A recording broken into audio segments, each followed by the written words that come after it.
वाराणसी में चिरी गांव विकासखंड के ग्राम पंचायत गौरा कला स्थित हरिबिंदु इंटरनेशनल स्कूल में 21 दिसंबर शनिवार को सायंकाल 3 बजे से द्वितीय वार्षिकोत्सव अविरल 2024 का आयोजन किया जाएगा। पत्र प्रतिनिधियों को कार्यक्रम की जानकारी देते हुए स्कूल के चेयरमैन डॉक्टर SN यादव ने बताया कि शिक्षा अब केवल किताबों तक सीमित नहीं है, बल्कि यह जीवन के हर पहलू को संवारने का माध्यम भी है। इसी संदेश को साकार करते हुए स्कूल अपना द्वितीय वार्षिकोत्सव समारोह आयोजित किया है। उन्होंने बताया कि कार्यक्रम में मुख्य अतिथि न्यायमूर्ति सुधीर अग्रवाल तथा विशिष्ट अतिथि के रूप में 95वीं CRPF बटालियन के कमांडेंट ऑफिसर RS बलापुरकर उपस्थित रहेंगे। पत्रकार वार्ता के दौरान प्रमुख रूप से स्कूल की निदेशक शशिबाला यादव, कार्यकारी निदेशक डॉक्टर पीयूष यादव तथा प्रधानाचार्य जया सिंह उपस्थित रहीं। वाराणसी से संतोष कुमार सिंह की रिपोर्ट।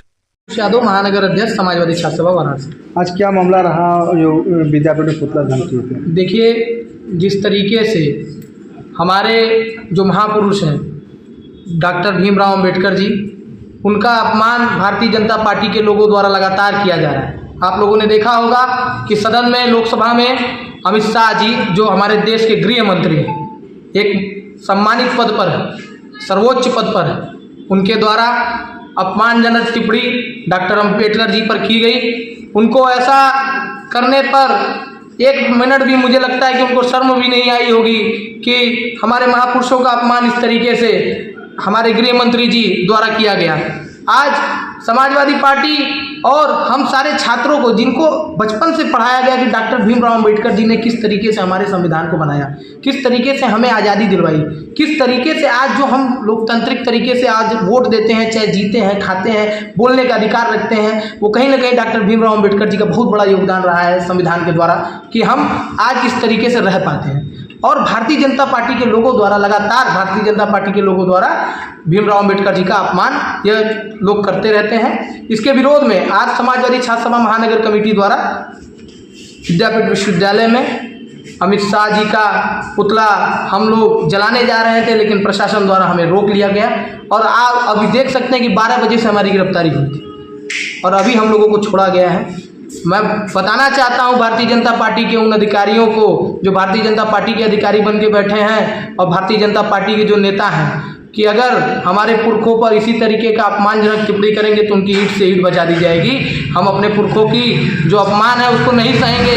आप कहीं उनका सम्मान करते हैं, चुनाव आएगा तो उनका फोटो पे माल्यार्पण करेंगे, संविधान को माथे से लगाएंगे, और जब मौका मिलता है तो उनको अपमानित भी करते हैं। ऐसी दोहरा चरित्र की राजनीति न करें। जिनका सम्मान है, सम्मान बरकरार रखने दें, क्योंकि यह भारतीय जनता पार्टी के जो लोग हैं, ये कहीं ना कहीं छात्रों, नौजवानों की आवाज़ न उठाते हुए हमें आपको बांटने का काम करते हैं, हमें आपको लड़ाने का काम करते हैं। आज सदन में आप देख रहे होंगे किस तरीके से वो हमें पुराणों इतिहासों की बात बताते हैं, वर्तमान में नहीं जीते हैं। अगर भारतीय जनता पार्टी को इतनी ही हमारी चिंता है तो आज बेरोजगारी पे बात करें, आज भुखमरी पे बात करें, आज जो नौजवान पढ़ाई लिखाई करके बेरोजगार बन के फिर रहा है उसके बारे में बात करें, आज जो अधिवक्ता अपने हक अधिकार के लिए मर रहा है उसके बारे में बात करें, जो आज व्यापारी है, परेशान है, उत्पीड़ित है, उसके बारे में बात करें, जो महिलाएं असुरक्षित है उसके बारे में बात करें। ये इन विषयों पर चर्चा नहीं करते हैं,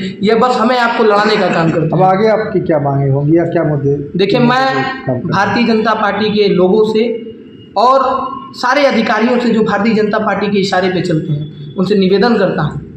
मैं ये निवेदन करता हूँ समाजवादी पार्टी की तरफ से कि हमारे पुरखों का अपमान न करें। हमारे जो महान पुरुष हैं, जितने उन्होंने योगदान दिया है आज़ादी की लड़ाई में, आज हमें हक अधिकार दिया है बोलने का, स्वतंत्रता से रहने का, वोट देने का, आज उसको अपमान करके आप क्या दिखाना चाहते हैं? आप क्या बताना चाहते हैं कि आप किस तरीके के तानाशाह हो चुके हैं? आप देख रहे होंगे जिस परिसर में हम खड़े हैं इस समय, ये महात्मा गांधी काशी विद्यापीठ का यही परिसर में छात्र आज अपने हक अधिकार के लिए धरने पे बैठे हुए हैं। कल से धरना चल रहा है, निश्चितकालीन धरना, 11 सूत्री मांगों को लेकर छात्र अपने अधिकारों के लिए लड़ रहे हैं। आज इसी विश्वविद्यालय में जो छात्र हैं वो अपने पढ़ाई के लिए कि हमारा जो सत्र है वो नियमानुसार हो जाए, क्योंकि आप अन्य विश्वविद्यालयों में जाके देख लें, अन्य महाविद्यालयों में जाके देख लें कि अभी तक पेपर की प्रक्रिया में लोग लग गए और यहाँ एडमिशन तक पूरा नहीं हुआ है।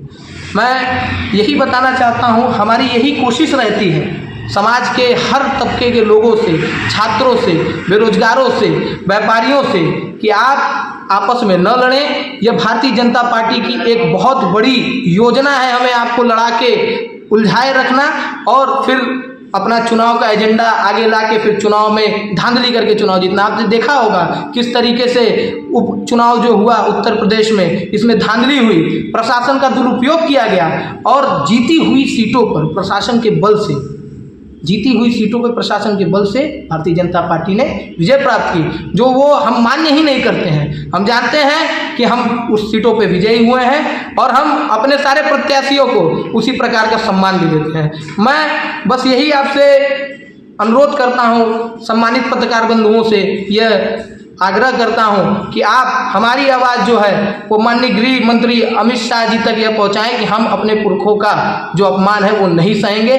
हम जेल जाने के लिए भी तैयार हैं, क्योंकि आज आपने देखा कि 12 बजे से गिरफ्तारी हुई थी हमारा कोई क्या, हम तो तैयारी कर रहे थे पुतला ले जाने का, तभी हमें गिरफ्तार कर लिया गया। न हम लोगों ने पुतला फूका न कुछ, हम लोग को 12 बजे से बैठा के अभी छोड़ा गया। तो मैं अनुरोध करता हूं कि जो हमारे महापुरुषों का अपमान हो रहा है उसको न किया जाए, अन्यथा समाजवादी छात्र सभा कमेटी एक बड़े आंदोलन की बाध्य होगी, जिसकी पूरी जिम्मेदारी शासन प्रशासन की होगी। मेरा नाम शिवम यादव, मैं वर्तमान में अध्यक्ष पद का प्रत्याशी हूँ। आज पुतला दहन आप लोग कर रहे थे, क्या मामला रहा?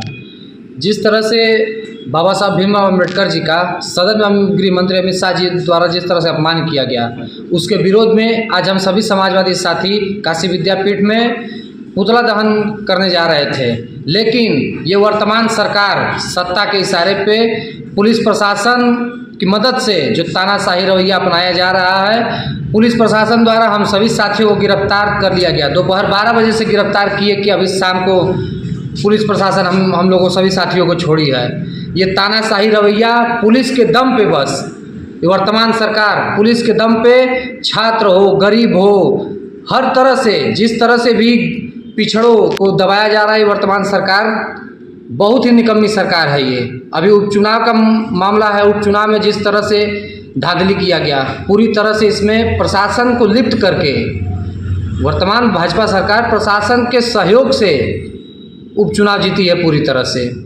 शिक्षा नीति को लेकर क्या आप लोग विचार हैं? शिक्षा नीति देखिए, न्यू एजुकेशन पॉलिसी जब से विश्वविद्यालयों में आया है, अभी आप यहीं काशी विद्यापीठ का ही स्थिति देख लेंगे तो जब से न्यू एजुकेशन पॉलिसी आई है तब से छात्र परेशान हैं। कभी किसी का एक मतलब समझ जाइए कि माइनर स्किल का, यहाँ तक कि यहाँ के विश्वविद्यालय प्रशासन के जो अधिकारी हैं इनको अभी तक नहीं समझ में आ पाया कि न्यू एजुकेशन पॉलिसी है क्या। तो ये छात्रों को क्या समझाएंगे?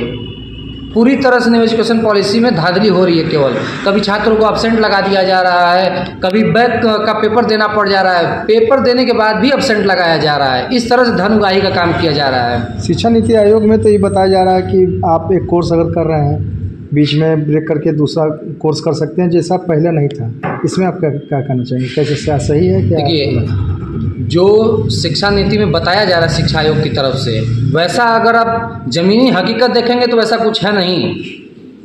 छात्र अपना एक कोर्स पूरी तरह से कंप्लीट कर ही नहीं पा रहा, दूसरा कोर्स कहाँ से करेगा? ठीक।